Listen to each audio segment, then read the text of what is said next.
My name is Clara Whitmore. I am 36 years old. 4 days after my mother died, I sat alone at my small kitchen table in Salina, Kansas, opened the Friday edition of the Salina Herald Review, and discovered that my family had erased me from my mother's life, not metaphorically, not quietly, publicly, permanently, in black ink, on paper, for the whole county to read. My mother, Margaret Whitmore, had passed away on Monday evening, after a long battle with heart complications. I had spent the last 3 nights barely sleeping, moving through grief like it was a thick fog pressed against my face.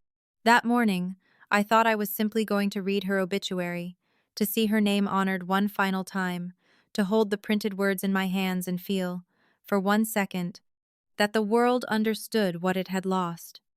But the obituary listed only 2 surviving children, her devoted son, Nathan, and her loving daughter, Lauren.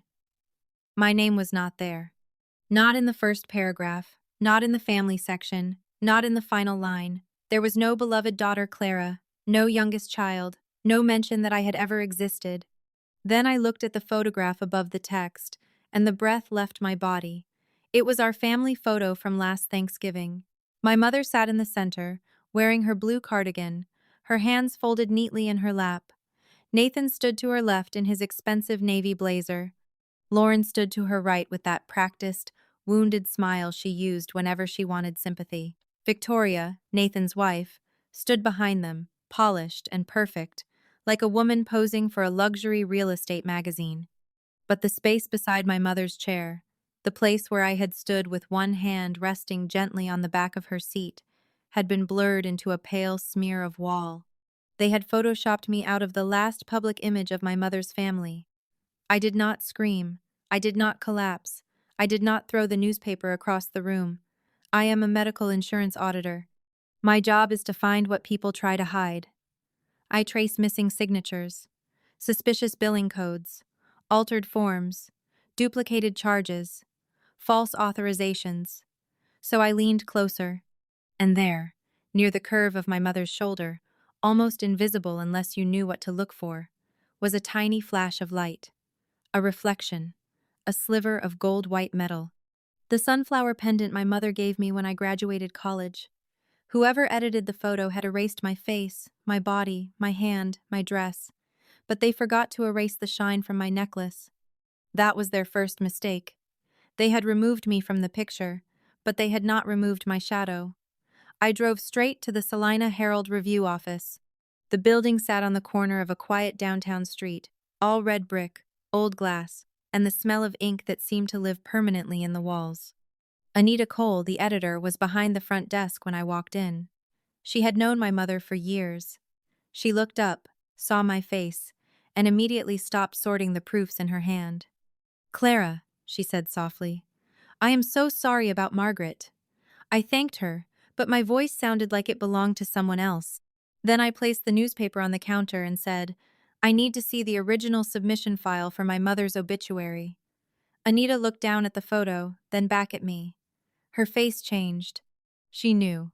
Maybe not everything, but enough. She brought me to her desk and opened the email Nathan had sent. The obituary text was exactly as printed. The edited photo was attached below it.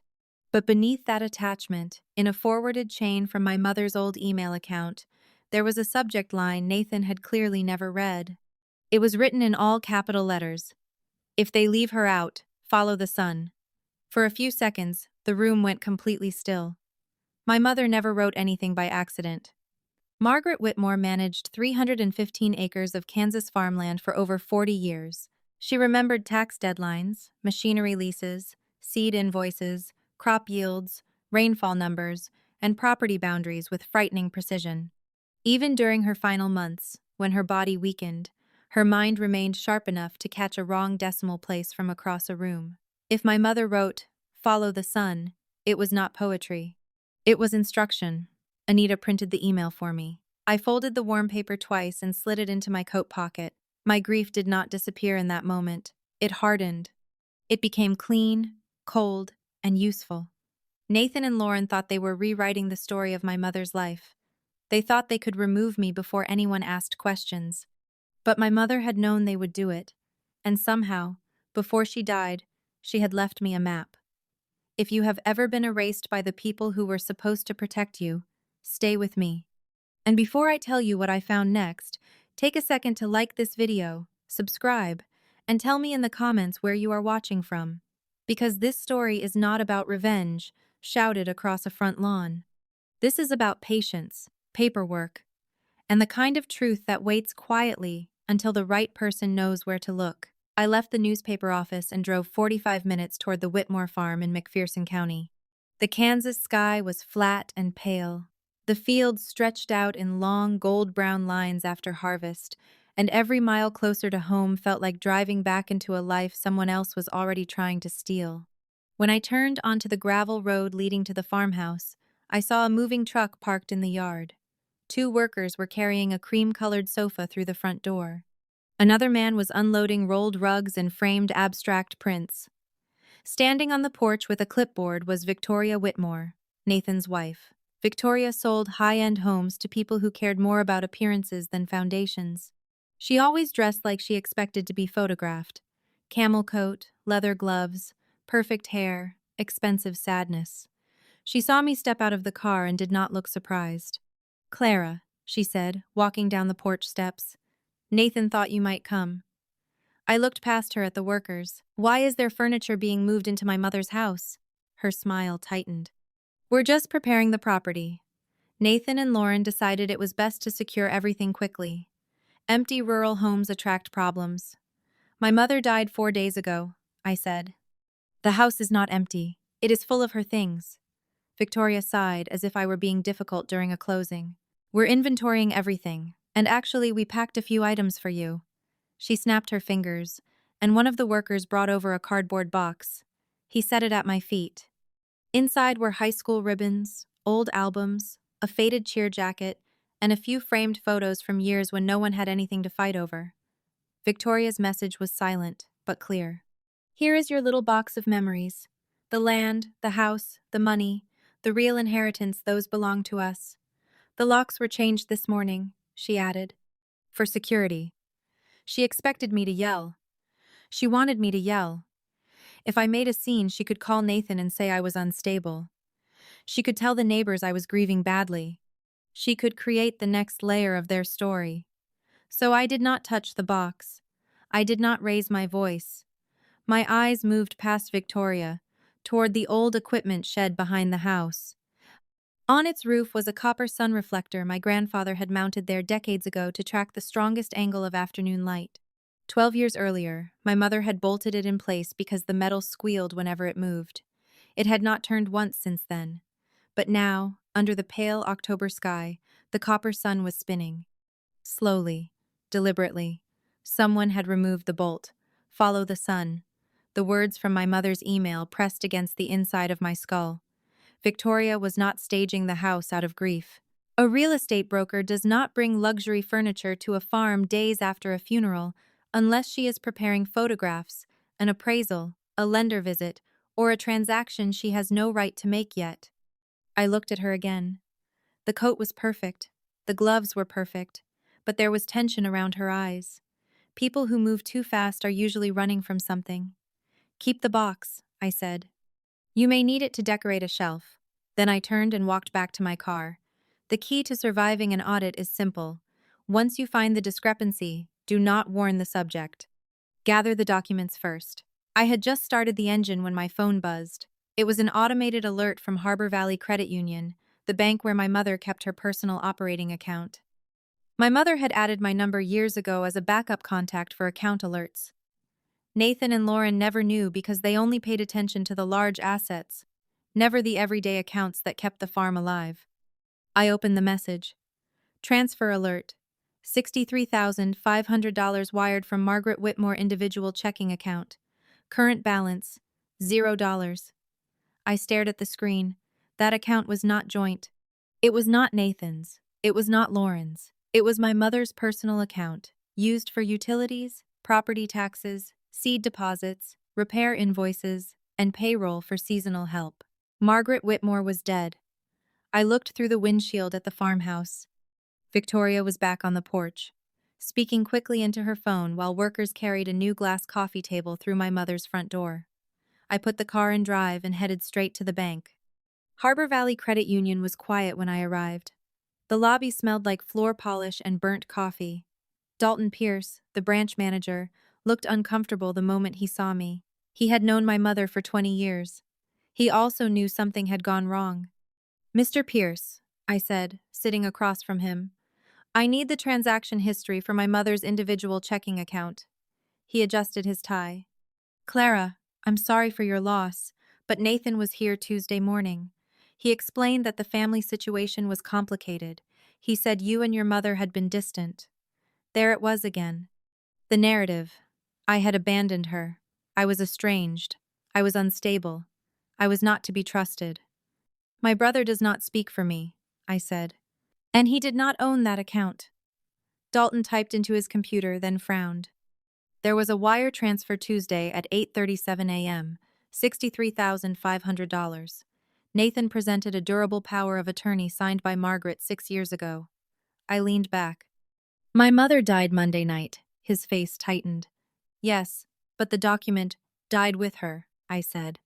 "A power of attorney ends when the principal dies. It is not a blank check from beyond the grave. After death, authority moves through the estate or a valid trust, not through a dead woman's signature." The room went very still. I did not accuse him.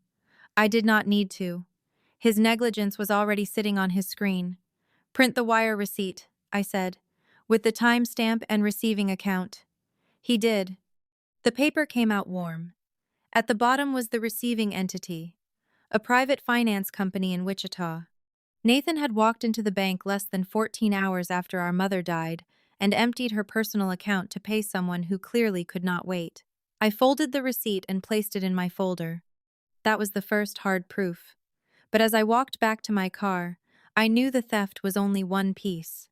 $63,500 was desperate money, not victory money. Nathan was not just greedy, he was cornered. And cornered people always leave more tracks. The next envelope was waiting at my apartment when I got home. It came from Street, Catherine Medical Center, where my mother had spent her final days. I opened it at my kitchen table, the same place where I had discovered the obituary. The final balance due was $148,000. I knew end-of-life care was expensive. I knew insurance never covered everything. But the bill was not addressed to the estate of Margaret Whitmore. It was addressed to me, personally. The second page explained why. It was a financial responsibility agreement, stating that I had accepted full responsibility for all uncovered medical expenses. At the bottom was my name, Clara Whitmore, in ink. I had never signed it. I had not even been allowed into my mother's hospital room during her final week.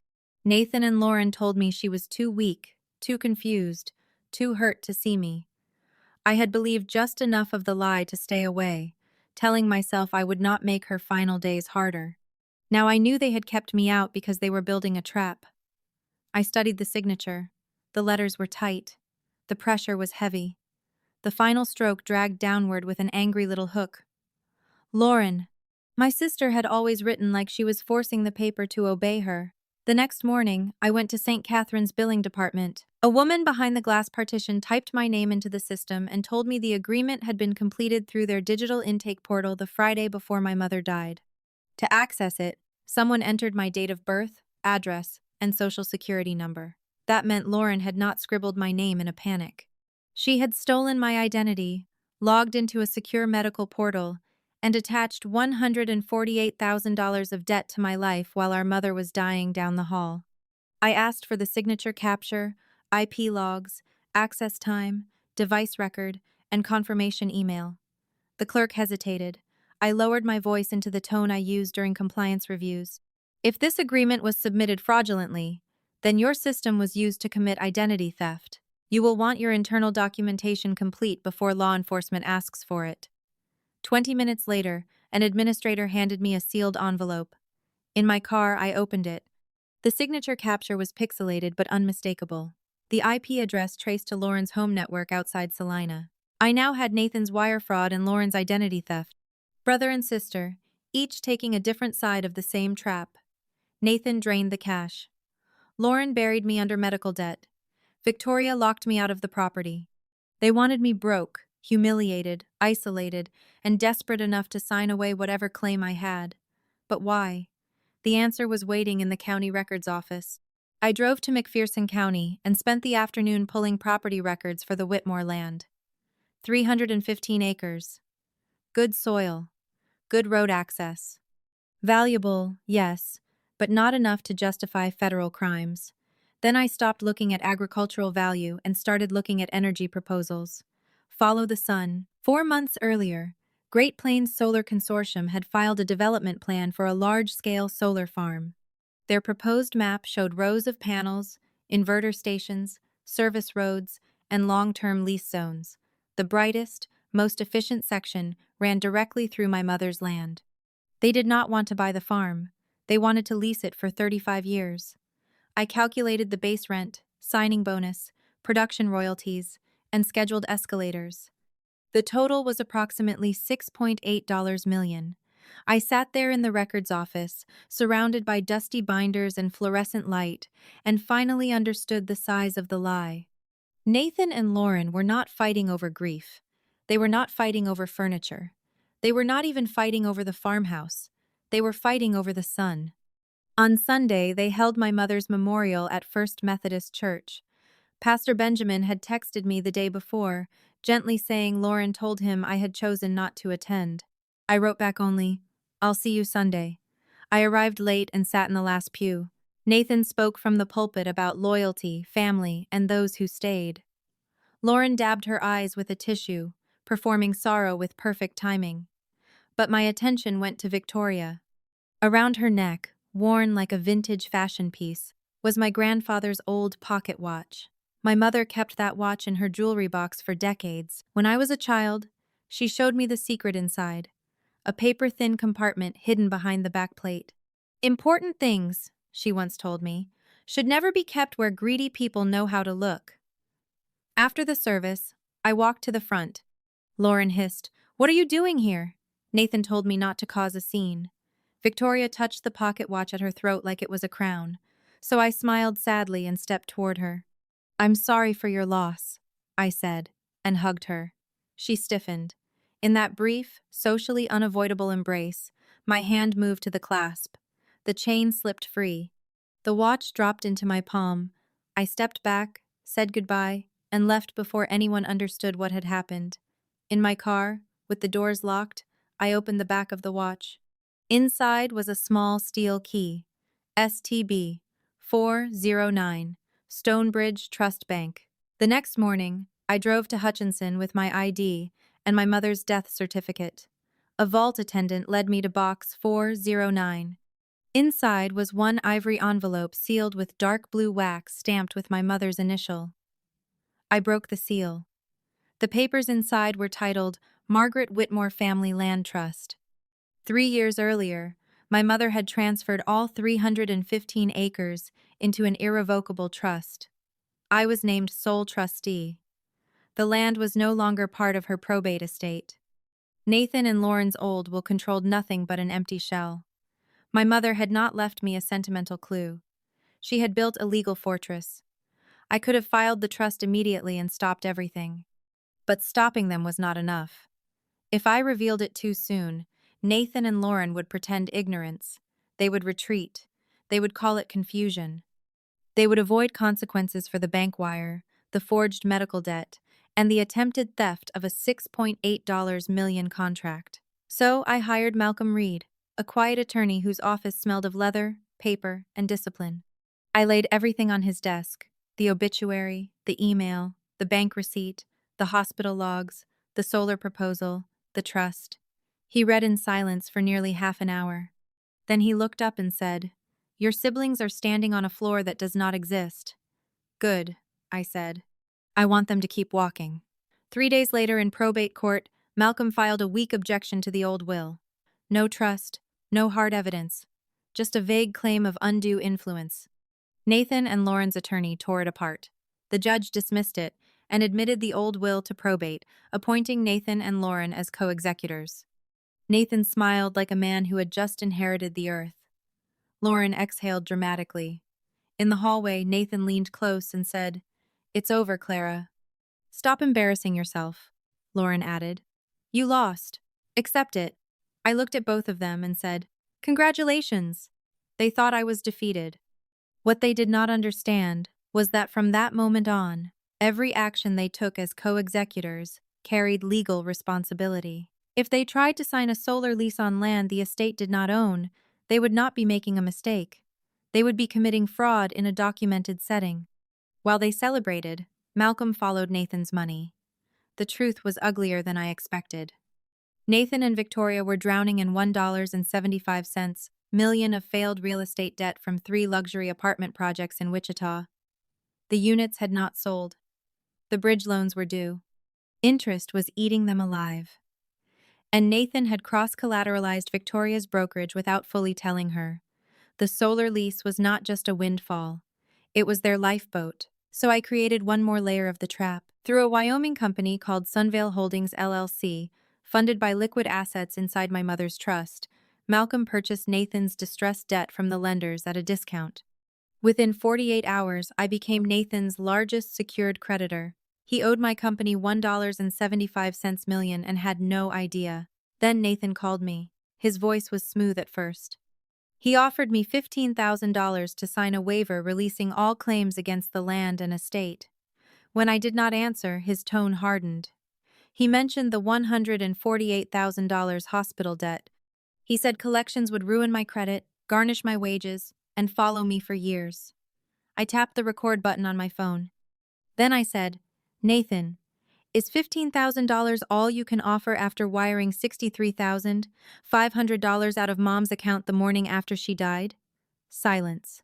Then panic. Then anger. "You have no leverage," he snapped. "You lost in court." I ended the call. He had just tied himself to Lauren's forged debt and confirmed he knew exactly how they planned to break me.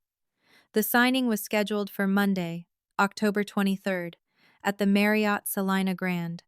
Nathan, Lauren, Victoria, and their attorney were meeting representatives from Great Plains Solar Consortium in a glass-walled conference room.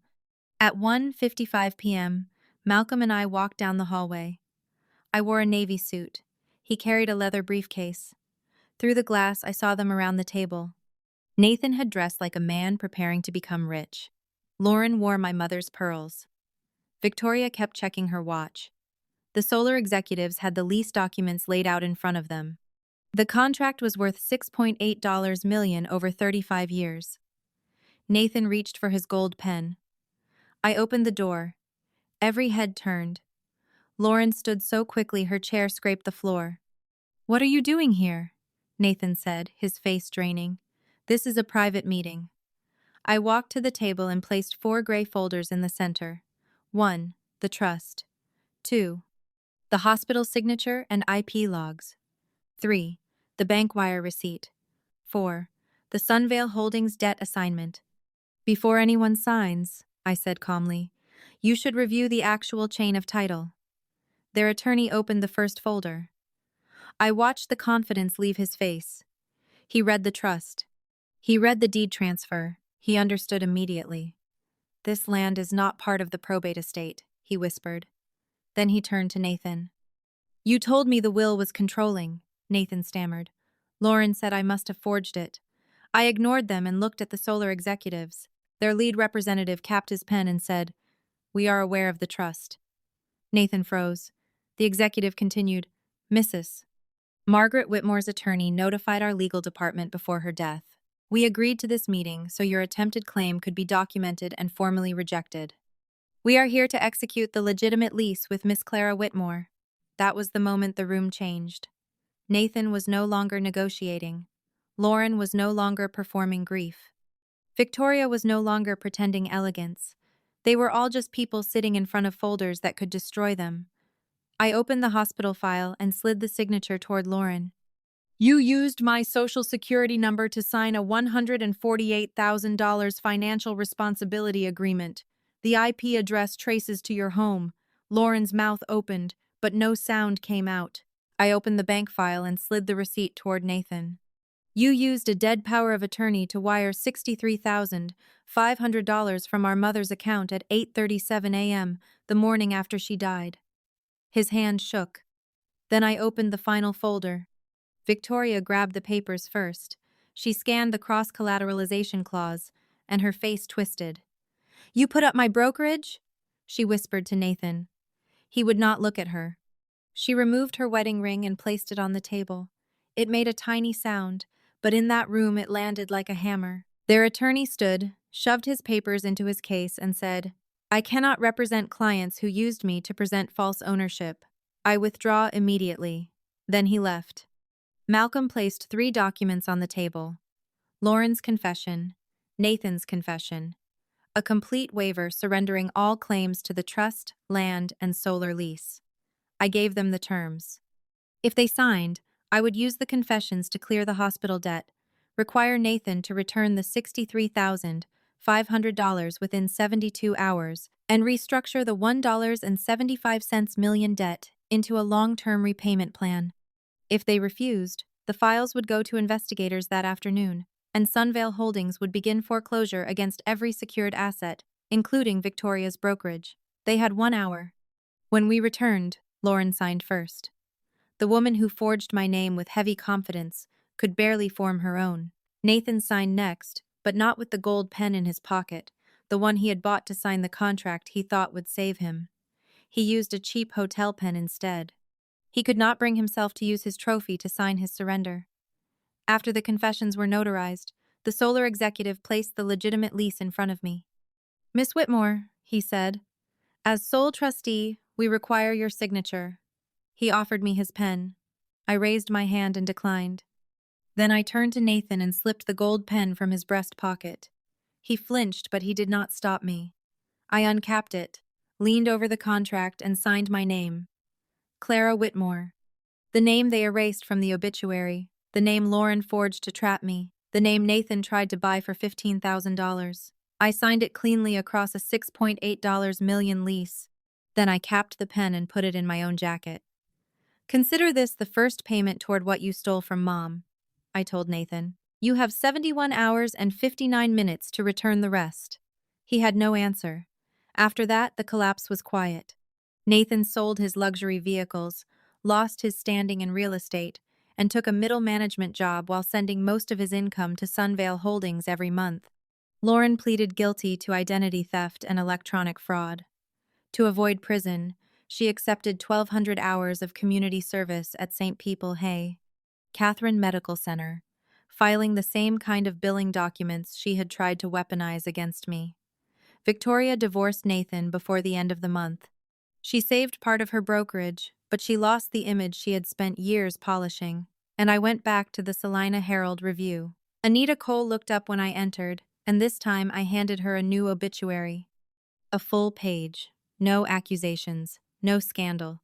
Just the truth about Margaret Whitmore, farmer, mother, bookkeeper, strategist, and the woman who protected her daughter, even after death. I included the unedited Thanksgiving photo. In it, I stand beside my mother's chair, my hand resting near her shoulder, the sunflower pendant shining clearly at my throat. That Sunday, the town saw the real picture. No blur, no missing daughter, no lie. Months later, the first rows of solar panels rose across the Whitmore land, dark blue glass catching the Kansas sun. The first royalty payment cleared into the trust, and I did not buy a luxury car. I did not buy a new life to impress people who had believed the worst about me. I created the Margaret Whitmore Legal Aid Fund, a nonprofit for elderly patients and grieving families targeted by forged medical debt, stolen identities, abusive powers of attorney, and inheritance fraud. My mother protected me with paperwork. I used her gift to protect others. 8 months after the Marriott meeting, an envelope arrived at my office with no return address. I knew the handwriting before I opened it. Heavy pressure, tight loops, Lauren. Inside was no letter, no apology, no explanation, just one photograph. I was 11 years old, standing in my mother's sunflower garden while she fixed my hair. We were both laughing. That photo had once sat on the farmhouse mantel. I thought it had been lost during the lockout, but Lauren had taken it. She had hidden one more piece of evidence that I belonged beside my mother, and now, without a word, she had sent it back. Not forgiveness, not reconciliation, a white flag. I framed the photo and placed it on my desk. Beside it, I laid the Stonebridge key, Nathan's gold pen, and my sunflower pendant.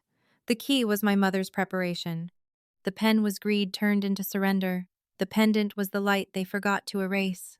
Outside my office window, the sun dropped slowly over Kansas, the same sun my mother told me to follow. Nathan and Lauren thought they could remove me from the obituary, from the photograph, from the land, from the story itself. But people do not erase you because you are nothing. They erase you because your presence threatens the lie they need to survive. So if someone has cut you out of the picture, do not waste all your strength screaming at the frame. Look closer. Find the reflection they missed. Find the timestamp. Find the signature. Find the key hidden where greedy people never thought to look. My family left me out of my mother's final public memory, but my mother left me the sun. And once I followed it, everything they tried to hide was brought into the light. If this story stayed with you, tell me in the comments. Have you ever had to stay quiet, gather proof, and let the truth speak at the right moment? And if you want more stories about people who refuse to disappear, subscribe before you go. Because somewhere, someone is trying to edit another person out of the frame. And sometimes, all it takes to bring the truth back is one small piece of light they forgot to remove.